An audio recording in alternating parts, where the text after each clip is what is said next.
YouTube, what's going on? Welcome back to the channel. It's your girl Telly. You watching TelliVision87. Thank y'all for dropping in here. Look, we talking about basketball wives. Tonight is the premiere. This is like season 10 part 2 because part 1, y'all remember, it just kind of ended like abruptly. There was no reunion or anything. So this is technically still season 10. So this is season 10B. But this is the first episode with them coming back. So on this first episode, we see everybody except for Miss Angel right here. She's gonna pop in later. But the first scene, as we see like Brooke in the confessional, she's crying. And then the first thought, I'm thinking, okay, maybe, they're gonna talk about her daughter passing away. But I'm thinking to myself, or were they recording around that time, or what was going on? But that was my first thought. It's like, okay, they're going to talk about the passing of her daughter, but it's actually about Brooke wanting to get a divorce from her husband, which we would later find out that he was cheating on Brooke. So she's talking in the confessional. She says she's not really doing well, and then we kind of see her in the church with her pastor, just talking about how she wants to continue with the counseling and that she needs someone to talk to help her get through everything. So once we see that going on with Brooke, then we go over to Duffy. She's with the kids, just hanging out, having fun. Then we see Brandy with her son. She's talking, through the computer to her son, like, "Oh, I miss you. I want you here." Da da da da. I guess he's with his dad for the time being. And so once we get through that, the next scene we have is Jennifer and Jelani, Jen and Jelani, which I think they make a really nice couple. I hope that it works out. I don't know if they're still together like in present day. I think that they are. So if y'all follow them, y'all follow Jen on IG like that, let me know. Is it gonna go the long haul? If it does, that's great. But we see them talking, trying to figure out what they want to do for like the next date or whatever. And Jelani's like, "Okay, I want you to meet my parents, and we'll just go out and have a nice brunch." So Jen is like open to it, and then we see a flashback of Jelani basically asking Jen to be exclusive, which is cool because y'all remember they met at some matchmaker event. I think it was Duffy's event, and he was just one of the guys who kind of stuck. So Jen is really happy. They are in a good place, and she's looking forward to meeting the parents. So we'll come back to that a little bit later in the episode. But after this scene, then we pop over to Jackie and Malaysia. Malaysia comes over to Jackie's place, and Jackie is FaceTiming Doug, on the phone, because with his coaching, he's like never there. So they're always FaceTiming and everything. And Jackie's like, it's just not the same. Coaching is a lot more, demanding than just him being like a commentator or a sportscaster or things like that. So, after she gets off the phone with Doug, she's basically talking to Malaysia about her whole situation with Gennaro. Basically, Gennaro sent Malaysia and her business partners a cease and desist because somehow it got back to him, that they were talking on the show that he doesn't pay child support. So Malaysia's trying to figure out, well, how did he even know? Because when we were recording, we were recording this like it was way before this season even aired. So how did he even get that information? She thinks it's one of the ladies maybe went back and kind of, spilled the tea or whatever, gave him a heads up. So, but I get it, Gennaro, he doesn't want to look like he's not paying his child support. That's not a good look for him. But if he's not paying child support, then he's not paying child support. And Malaysia's been going back and forth. She's not sure if she wants to sue him or not. She wants to try to give him a chance to, you know, do do things, on his own merit without getting the courts involved, because y'all know once the courts get involved, then it gets real sticky. It could get really ugly and messy. So Malaysia's like, no, I don't want to do that. But now she said that she is sought out legal counsel, and she just wants to make sure that the kids get what they deserve. You know what I'm saying? And that he step up and do what he needs to do as their father. So after we get through all of that, Jackie's asking Malaysia, like, look, I know it hasn't been the best with the ladies in the past, but would you be willing to come back to the group and kind of start fresh? And at this time, they start showing all the flashbacks of like her and Brandy, and her and British, and then her and Jennifer, which I don't even really remember why Malaysia and Jennifer stopped talking. I That kind of slipped my mind. I know Brandy and Malaysia, they had that falling out, and then Brandy was upset that Malaysia didn't reach out to her when her father died, and Malaysia claimed she didn't know. I don't know.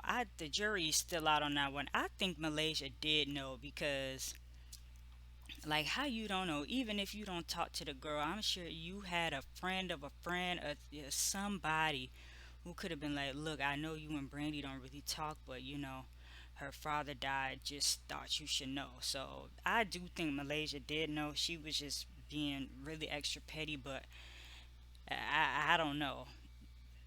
It is what it is. Let me know what you guys think about that.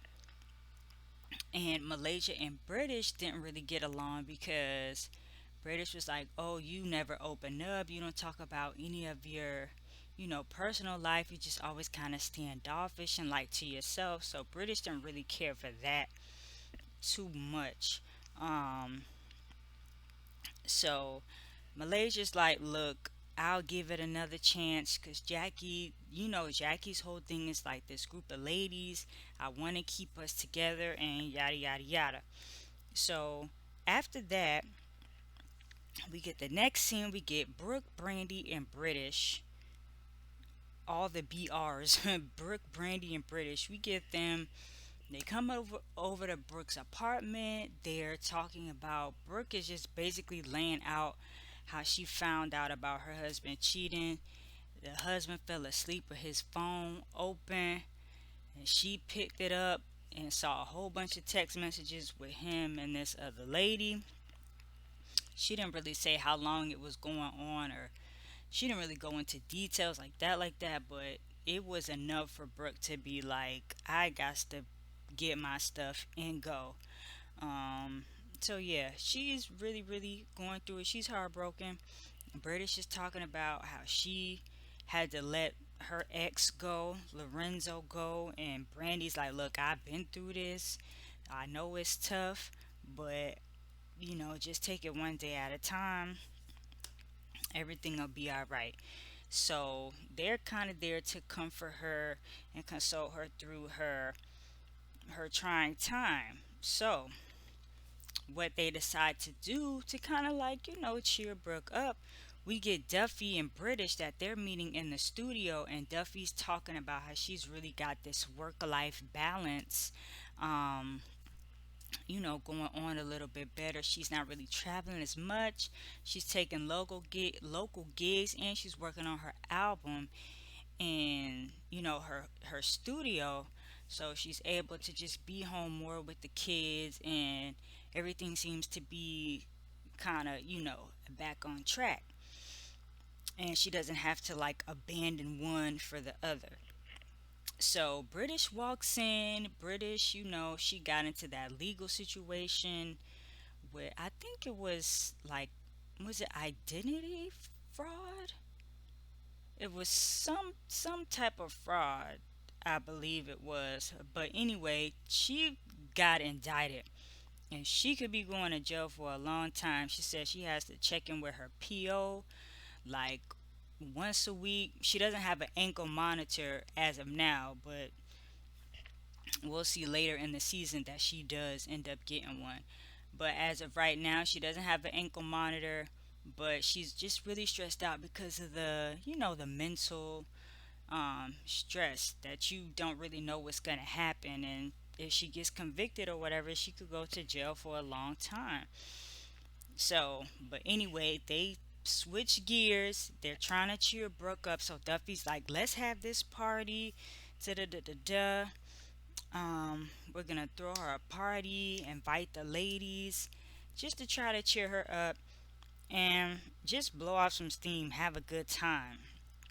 So before we get to that, we see Jen and Jelani. They meeting Jelani's parents. Look, Jelani's parents, they solid. You could tell that they have been, they clearly been married for a long time. Jelani, they say Jelani has only brought home a few women. So to meet the parents, which is, it's rare. So they're looking at you like, okay, he brought you home, so you must be good. But let's get to the nitty gritty. Like, what is your intentions with our son? Now, usually that question is kind of flipped, right?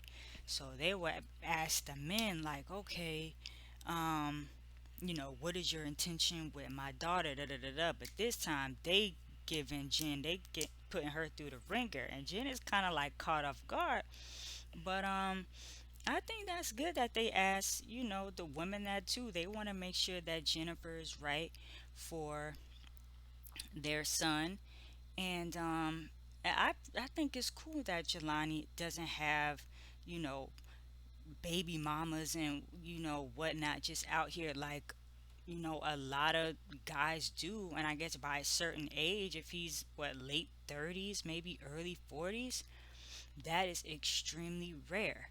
So for him to be, like that, the parents, they want to make sure, like, let's not start now. We let's make sure we have a foundation. And they start talking about Jen, possibly having kids. The parents want twins and possibly triplets, and baby Jen is about to fall out of her chair, okay? She's like sipping the wine. She's like, more wine, please, more champagne. But I think the parents like Jen. Like, they like her for real.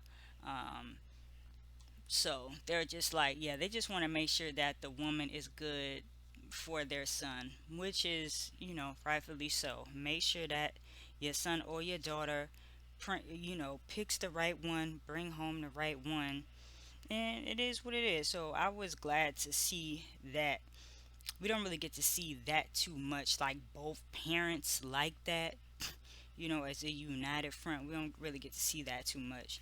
So that was a cool moment.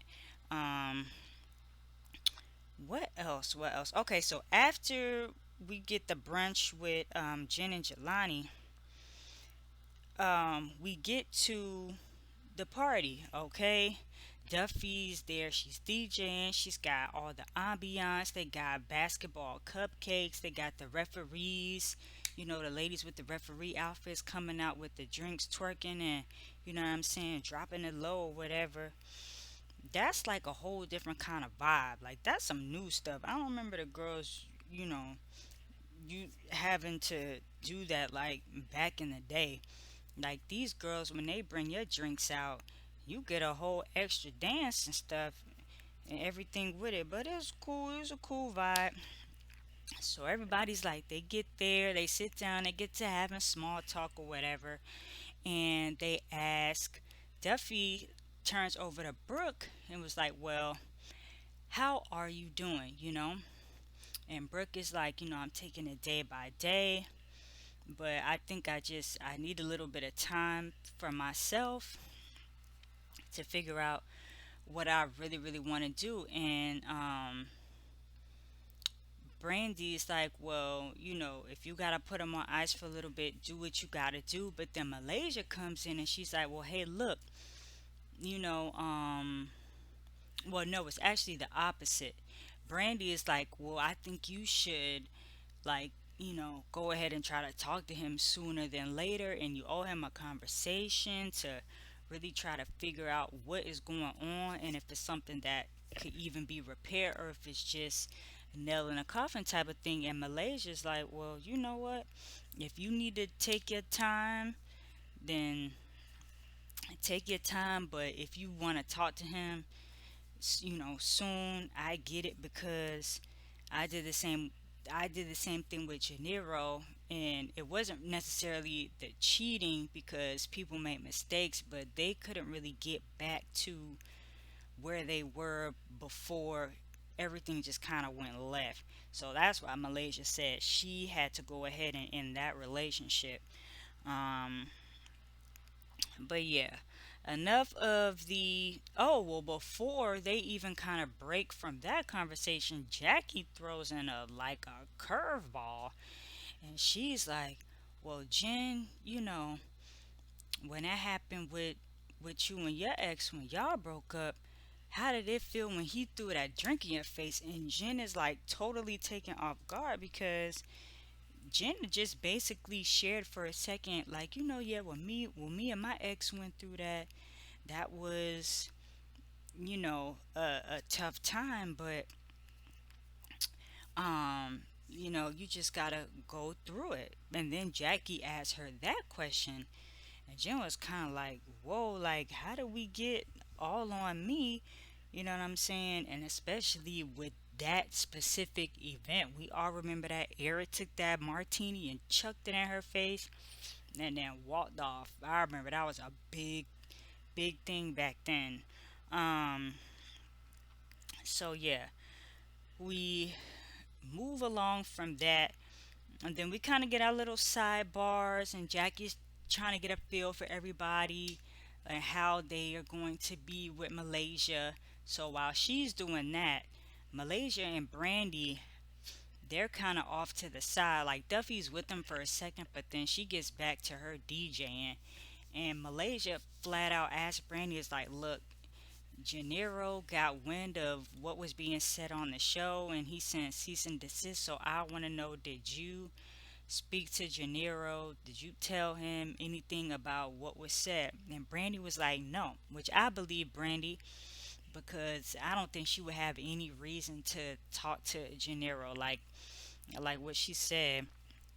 I didn't even talk to you, so I really don't need to talk to your ex-husband about anything. So, but let me know what you guys think. Do you believe Brandy may be told? If you don't think Brandy told, like, who do you think told Gennaro or told somebody who knows Gennaro or whatever? But he found out some kind of way. Um, yeah. So, who do you think it was, if anybody, in this cast? Um, so after that, all the ladies are pretty much like, Malaysia, it is what it is with her, but mostly everybody's willing to kind of give her another chance. So we see Jackie try to start with Malaysia and British to get them together. So they go to have drinks. They sit down, they start talking, and both British and Malaysia, they're telling Jackie, like, you know what?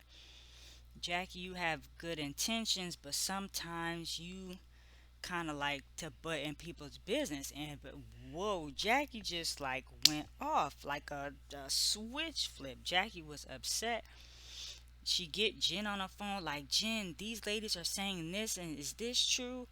Jen basically agrees with them and says, like, hey, look, Jackie, yeah, you do have good intentions, but sometimes you just could get a little bit overboard, and you gotta learn like when to like butt out. So Jackie's upset. She doesn't like that at all. Not at all. Yeah. So that's what's going on with Jackie. She about to flip the script. But actually right before that scene, I skipped over. Brooke is actually talking to her husband because they're still married. So they're FaceTiming and he's just basically apologizing. He sent the whole big bouquet of flowers and he's so apologetic on the phone, wants to talk, wants to try to get back on track. And Brooke is just like, yeah, like I just don't know how we even got here. And I don't know if it's something that we could repair, but I just need a little bit of time. So the husband, he respects the time and the space, but he just looking so sad on the phone. He's like, "I'm sorry, I hurt you. I hate that I did this to you." And apparently, according to Brooke, they've been in therapy before for communication issues, and I guess that's his thing. Instead of him maybe trying to communicate what his issues are, then maybe he'll just go out and seek whatever it is that he's looking for, you know, elsewhere. So, um, yeah, because a lot of times, usually cheating is not just like it's something else. It's like, okay, the communication is off, which will then could lead to, you know, a guy maybe drifting to another woman or whatever.